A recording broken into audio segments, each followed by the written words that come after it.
গতকাল বিকালে শেখ হাসিনার পদত্যাগের পরে এদেশের হিন্দু সম্প্রদায় মনে করেছিল যে তাদের উপর বিশাল একটা হামলা, লুটপাট, অগ্নিসংযোগের ঘটনা ঘটবে।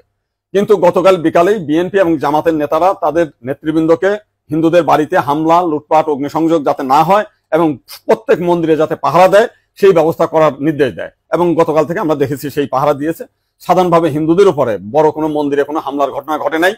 কিছু আওয়ামী লীগের হিন্দু নেতা আছে যারা বিভিন্ন সময় লম্পঝম্প করেছিল, তাদের বাড়িতে, শুধু হিন্দু বাড়ি না, মুসলিম আওয়ামী লীগ নেতাদের বাড়িতে হামলা হয়েছে, লুটপাট হয়েছে এবং সামান্য কিছু সুযোগ সন্ধানী এলাকা ভিত্তিক তারা কিছু সামান্য মন্দিরে হামলা করেছে, সেটা ব্যাপক বিষয় না। কিন্তু আমরা দেখলাম যে ভারতের রিপাবলিক এইটাকে নিয়ে ব্যাপকভাবে রুমার ছড়াচ্ছে, নানান কিছু মিলে উদ্ভট কথাবার্তা বলছে।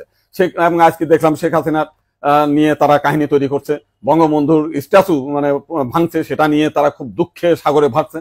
আমার এক সাংবাদিক ফোন দিয়েছিলাম, তাদের বলেছি যে আপনারা যদি শেখ হাসিনার জন্য যদি এত কান্না আপনাদের মধ্যে আসে, তো শেখ হাসিনা ভারতে গিয়েছে, আপনারা ভারতের প্রধানমন্ত্রী নরেন্দ্র মোদীকে সরিয়ে শেখ হাসিনাকে আপনারা প্রধানমন্ত্রী হিসেবে ঘোষণা করেন, সে ভারতও রক্ষা করতে পারবে, আপনার সেভেন সিস্টারও রক্ষা করতে পারবে। আপনারা তো প্রতিদিন বলতেছেন যে শেখ হাসিনা না থাকলে ভারতে সেভেন সিস্টার থাকবে না। তো এইবার আপনাদের একটা বিশাল সুযোগ আছে, আপনারা শেখ হাসিনাকে ভারতের প্রধানমন্ত্রী করেন।